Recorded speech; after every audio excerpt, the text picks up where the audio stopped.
mungkin ada beberapa pengajaran yang ada kaitan juga dengan peranan pasukan keselamatan kita dan juga dengan kita yang berjuang atas nama untuk menegakkan kepentingan negara kita.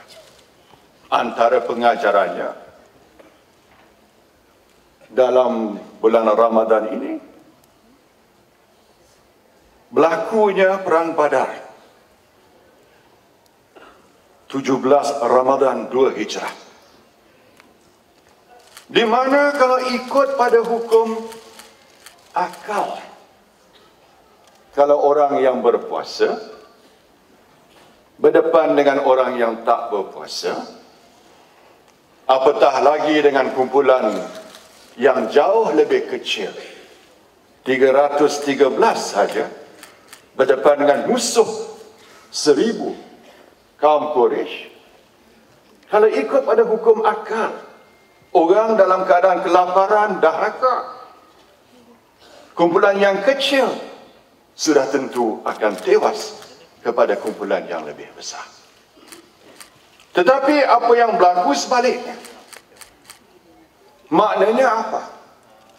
Maknanya kalau ikut pada hukum akal, outcome-nya tertentu. Tapi kalau ikut pada hukum Allah, outcome-nya mungkin berbeza. Dengan izin Allah, pasukan Islam telah menang. Berbeza dengan satu peristiwa yang berlaku dalam bulan Syawal. Satu lagi peperangan yang kita semua kenali, yang dikenali sebagai peperangan Uhud, di mana dalam keadaan umat Islam tak berpuasa, tapi telah tewas dalam perang.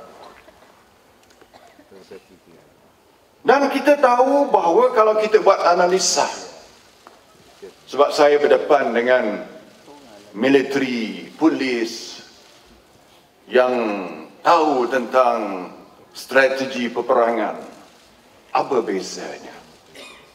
Saya tidak mahu masuk dalam bab ketenteraan, battle tactics, tapi satu prinsipnya, prinsip yang membezakan, yang menyebabkan orang Islam menang dalam perang Badar tapi kalah dalam Uhud kerana apa? Prinsip wala ataupun taat pada pemimpin, taat pada Rasulullah, perintah Rasulullah. Dalam perang Badar umat Islam taat, tapi dalam perang Badar kerana merebut harta tidak ikut arahan Rasulullah.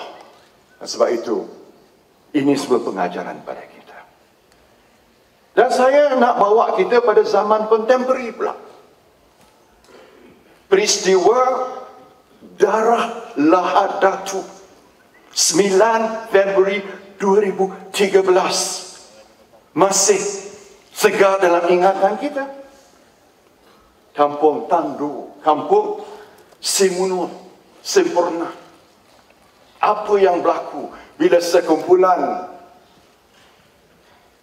orang Sulu menceroboh masuk ke tanah air kita Sabah, dan Sabah tetap merupakan tanah air Malaysia. Apa berlaku? Terutama sekali di peristiwa Kampung Simunur, bila ada anggota kita sendiri yang telah mengkhianati kamarad dia yang berjuang di sisi dia, memberi maklumat pada musuh. Musuh menunggu dalam perang hendap. Akhirnya berlaku berapa orang? Kesemuanya 10 orang terkorban. Kerana kita ni tidak ada ketaatan, tidak ada kesetiaan, mengkhianati siapa? Rakan kita. Dan ini semua pengajaran pada kita, tuan-tuan. Sebab itulah pentingnya prinsip wala, pentingnya prinsip kesetiaan. InsyaAllah kalau kita taat dan setia, segala-gala kejayaan tidak ada, tak mustahil dapat dicapai oleh kita.